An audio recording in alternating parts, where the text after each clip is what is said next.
ফ্রান্সের বিপক্ষে মাঠে নামছে ব্রাজিল। নির্ধারণ হয়ে গেছে সময়ও। এক পাশে ভিনি, অন্য পাশে খেলবেন রিয়াল মাদ্রিদ তারকা এমবাপ্পে, এক পাশে খেলবেন রাফিনহা, অন্য পাশে খেলবেন সাবেক বার্সা বয় দেমবেলে। ব্রাজিল ফ্রান্সের জমজমাট ম্যাচটি নিয়ে বিস্তারিত জানতে দেখতে হবে শেষ পর্যন্ত। তবে তার পূর্বে ভিডিওটি লাইক দিয়ে চ্যানেলটি সাবস্ক্রাইব করে রাখুন।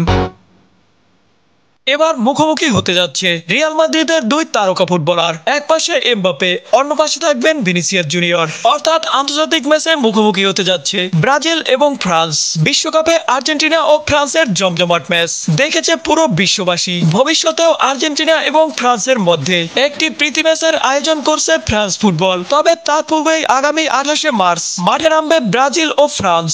ইতিমধ্যে নির্ধারিত হয়ে গেছে সময়ও। ব্রাজিলের বিপক্ষে ফ্রান্স খেললে তা হবে রীতিমতো তারকাদের মেলা। কেননা এক দলে খেলবেন এমবাপ্পে, দেমবেলের মতো খেলোয়াড়রা, অপরদিকে খেলবেন ভিনিসিয়াস, রাফিনহা, রদ্রিগোরা। দেমবেলেরা স্বাভাবিকভাবেই এগিয়ে রয়েছে, কেননা বর্তমানে র্যাঙ্কিং এ বেশ উপরেই রয়েছে ফ্রান্স দল। তাছাড়া বিশ্বকাপের রানার্স আপ হওয়া দলটি এর আগের বার জিতেছে বিশ্বকাপ। তাই ফ্রান্সের বিপক্ষে বিশ্বকাপের আগে নিজেদের ঝালিয়ে দেখতে চায় সিলেসাওরা। তাই মার্চের 28 তারিখ এই দুটি দেশের মহা গুরুত্বপূর্ণ ম্যাচটির লড়াই দেখার অপেক্ষা করছে দুটি দেশের ভক্তরাও। শুধু ব্রাজিল কিংবা ফ্রান্স নয়, এই দুটি দেশের মহা লড়াই দেখার জন্য তাই অপেক্ষা করছে ফুটবল প্রেমীরাও। রিয়াল মাদ্রিদের বর্তমানে দুই সেরা তারকা ভিনিসিয়াস জুনিয়র এবং কিলিয়ান এমবাপ্পে, একজন খেলবেন ব্রাজিলের হয়ে, অন্যজন মাঠ মাতাবেন ফ্রান্সের হয়ে। এই দুজন সুপারস্টার মুখোমুখি হলে তা বড় আগ্রহের কারণ হবে ভক্তদের জন্য।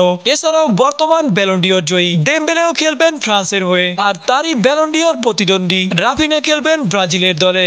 সেক্ষেত্রে রাফিনহার মুখোমুখি হতে হবে সাবেক বার্সা তারকা দেমবেলেকে। তাই ব্রাজিল ও ফ্রান্সের এই ম্যাচটি হতে পারে ঐতিহাসিক একটি ম্যাচ। এনিওয়ে, এই দুটি দলের মধ্যে কোন দল জিততে পারে ম্যাচটি, ব্রাজিল নাকি ফ্রান্স? আপনার মতামত কমেন্ট বক্সে জানিয়ে যাবেন।